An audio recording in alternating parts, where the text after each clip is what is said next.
নমস্কার দর্শকবৃন্দ, আপনাদের প্রিয় চ্যানেল চর্চায় সনাতনে স্বাগত জানাচ্ছি। আমি বিশ্বজিৎ বৈদ্য। ছাত্রজীবন থেকেই সাফল্যের পেছনে ছুটতে ছুটতে মানুষ একসময় সমস্ত শক্তি হারিয়ে হতাশাগ্রস্ত হয়ে পড়ে। এই বিফলতার দায় নিজের ভাগ্য বা কোনো ব্যক্তির ওপর চাপিয়ে দিয়ে লক্ষ্যভ্রষ্ট মানুষ শেষ পর্যন্ত সমস্ত সুখ শান্তি হারিয়ে দুঃখ ভরা হৃদয় নিয়ে আনমনা জীবনযাপন করতে থাকেন।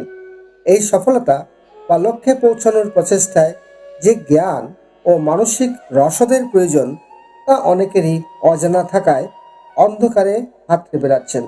শ্রীমদ্ ভগবত গীতা খুললেই দেখা যায় শ্রীকৃষ্ণ এই সুখ সমৃদ্ধি ও সাফল্যের সমস্ত উপায় বলে দিয়েছেন। অনেকে মনে করেন গীতা পাঠ করলেই নাকি সাধু সন্ত হয়ে সংসার ত্যাগী হতে হবে, তাই গীতা পাঠ না করাই শ্রেয়। কিন্তু এটা যে একটা ভ্রান্ত ধারণা তা গীতায় শ্রীকৃষ্ণের এই বাণী বা অধ্যায়সমূহ পর্যালোচনা করলেই আপনারা প্রমাণ করতে পারবেন। আসুন সুখ শান্তি সমৃদ্ধি ও সফলতা অর্জনে গীতায় কি কি উপায় বলা হয়েছে আমরা একবার শুনে নিই। মনে রাখবেন, ভিডিওটি শ্রীযুক্ত মৃণালকান্তি আচার্যজি, যিনি একজন কর্মকাণ্ডী পুরোহিত, এবং গীতাশাস্ত্রী শ্রীযুক্ত মানিক শুক্লাজি মহাশয়ের এক আলোচনা সভার অংশমাত্র। ডক্টর সুরেন্দ্রনাথ সেনগুপ্ত, স্বামী বিবেকানন্দ, রমেশচন্দ্র দত্ত এবং আরও বিদেশি কিছু দার্শনিক, বড় বড় ঐতিহাসিক, তারা এক বাক্যে বলছেন গীতা আজকে থেকে 5000 বছর আগে ভগবান শ্রীকৃষ্ণের মুখ থেকে বেরিয়েছে। এটা স্বতঃসিদ্ধ এবং এটা এর জন্য যুক্তি তর্কের কোনো প্রয়োজন নেই। এটা কারণ অগণিত প্রমাণ আমাদেরকে বলতেছে, এই দেখো আমি কৃষ্ণ, আমি কথা বলছি। সমগ্র মানব জাতির বৌদ্ধিক বিকাশের যে ক্রান্তি, সেটা গীতার ভিতর দিয়ে আসছে। দার্শনিক তত্ত্ব আর তথ্য যেটা গীতাতে আমরা পাই, যে মানুষ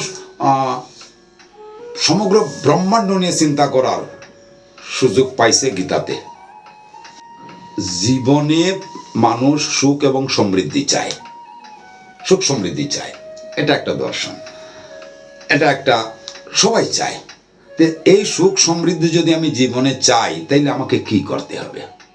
গীতা আমাকে সুস্পষ্ট ভাষায় বলছেন, কি কর্মণ্য ইন্দ্রিয়ানি সংযম্য ইয়ো আস্তে মনসা স্মরণ অহংকার বিমূঢ় আত্মা মিথ্যাচার সৌচ্যতি।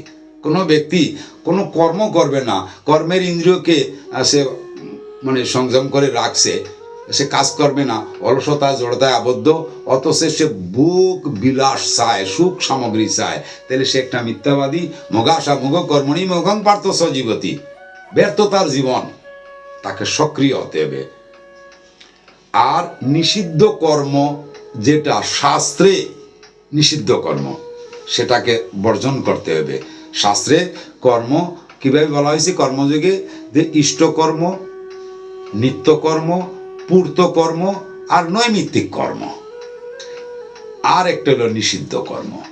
নিষিদ্ধ কর্মকে ত্যাগ করা আর ইষ্টকর্ম, নিত্যকর্ম, পূর্তকর্ম, নৈমিত্তিক কর্মকে যোগ্য মনে করে করা, অর্থাৎ ভগবানের পূজার মতো শ্রদ্ধা সহকারে যুগস্থ কুরু কর্মাণি সঙ্গং ত্যক্তা ধনঞ্জয় সিদ্ধা সিদ্ধ সমভূতা সমত্তং যুগম উচ্যতে। তাইলে তুমি যোগী, যে প্রত্যেকটা কর্মকে পূজা মনে করি করো, শ্রদ্ধার সাথে করো, উইথ কমপ্লিট রেসপেক্ট।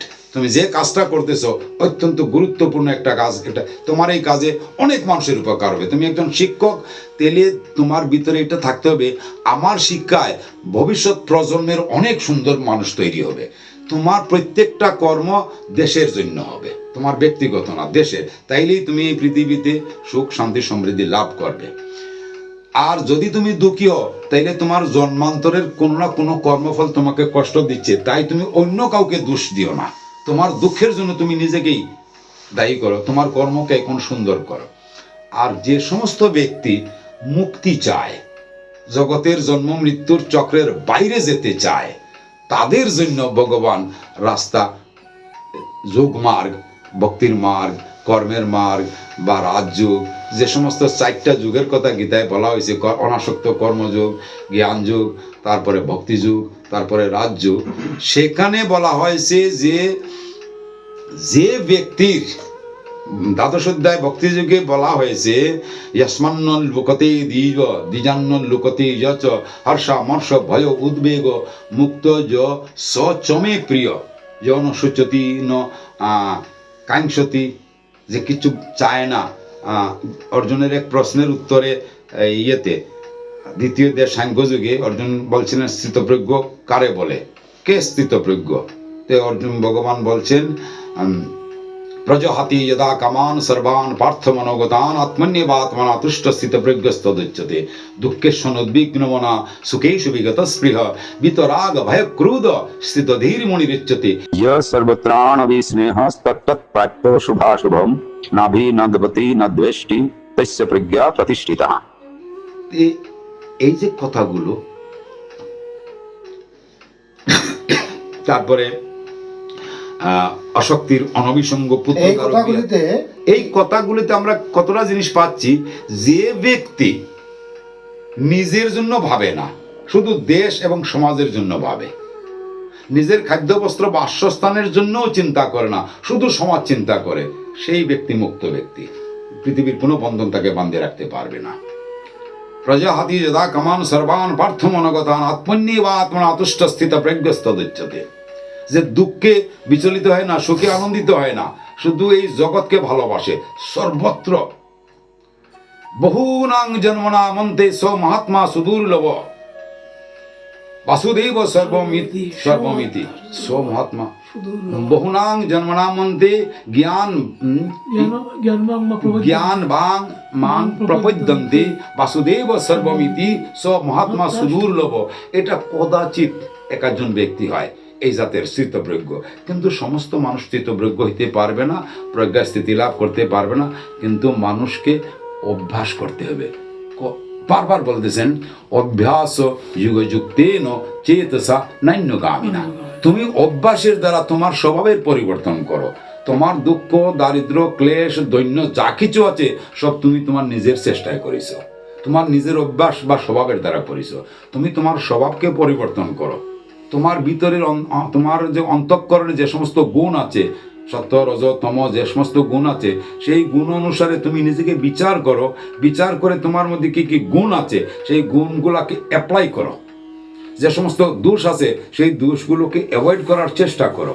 কত সুন্দর বিজ্ঞানসম্মতভাবে মানুষের উন্নতির কথা বলছেন। আর আমরা পৃথিবীতে যদি অনাবিল সুখ শান্তির কল্পনা করি, মনে করুন আজকের বিজ্ঞান কি চায়? পৃথিবীতে মানুষের রোগমুক্ত হোক, খাদ্যবস্ত্র বাসস্থানের অভাব থেকে মুক্ত হোক, যাতায়াত সঞ্চার ব্যবস্থা উন্নত মানের হোক, সবাই শিক্ষিত হোক, রোগ থেকে শারীরিক মানসিকভাবে সুখী হোক। বিজ্ঞানের এত আবিষ্কার, এত প্রগতি, কি ভয়ঙ্কর প্রগতি যে আমরা ইন্টারস্টেলারে চলে গেছি, সৌরমণ্ডলের অতিক্রম করে চলে গেছি। তারপরও পৃথিবীর দুঃখ যা আছে তা বর্তমান আছে। ভগবান বুদ্ধকে বলা হয় তিনি জন্ম মৃত্যু আর বার্ধক্য আর রুগ্ন মানুষকে দেখে সংসার ছেড়ে চলে গেছেন দুঃখ মুক্তির জন্য। পৃথিবী থেকে কয়টা মানুষের দুঃখ মুক্ত হয়েছে? বুদ্ধের দুঃখ মুক্তি ছাড়া আর কারো দুঃখের মুক্তি হয়েছে নাকি? কারোর কিছু হচ্ছে না। তো গীতায় তো এক বাক্যে সমাধান দেওয়া হয়েছে। বুদ্ধ বলছেন এই পৃথিবীকে দুঃখ মুক্ত করে ফেলবো। পরে তিনি 9-10 বছর কঠোর তপস্যা করেছেন, তপস্যা করে তিনি দুঃখ থেকে মুক্ত হয়ে গেছেন, তিনি বুদ্ধত্ব প্রাপ্ত হয়ে গেছেন। জগতের আর কতটা মানুষ দুঃখ মুক্তি লাভ করছে? কেউ কিছু করতে পারেনি। কিন্তু গীতার সিদ্ধান্ত কি? 6ষ্ঠ অধ্যায় ভাষ্যকে তিনি ভগবান বলছেন উদ্ধরিদাত্মানমাত্মান আত্মানম অবসাদয়েৎ আত্মৈব বন্ধুরাত্মনো আত্মৈব রিপুরাত্মনো। তোমার উদ্ধার তুমি করবে। তোমার বুদ্ধি, তোমার বিবেক, তোমার কর্মের দ্বারা তুমি তোমার সাথে শত্রুতা না করে, তুমি তোমার সাথে মিত্রতা করে তোমাকে উপরে উঠাও। আর কিভাবে উঠাও? অভ্যাস যুগযুক্তেন চেতসা নান্যগামিনা। তোমার চেতনা, তোমার বিচার যেন নিম্ন গতি সম্পন্ন না হয়। তোমার বিচারকে, তোমার চেতনাকে, তোমার বুদ্ধিকে উপরে উঠাও। কোন দার্শনিক বিদেশের সাহিত্যিক, কি নাম ভদ্রলোকের? বড় কবি একজন, ক্লাস 12 বোধে আমরা পড়েছি, আপনার হয়তো মনে না, শেক্সপিয়ার না। My heart lifts up when I behold a rainbow in the sky, কবিতার লেখককে ওয়ার্ডসওয়ার্থের একটা লাইন আছে না, plain living and high thinking. আমি যদি বলি এটাতে গীতা পাঠ করে শিখেছে ভদ্রলোক, এটা গীতার তো সিদ্ধান্ত, plain living and high thinking. হে পার্থ, তুমি যে সংগ্রাম তোমার জন্য না, দেশ সমাজ। যেদিন তুমি দেশের, স্বামী বিবেকানন্দের কত অদ্ভুত কথা,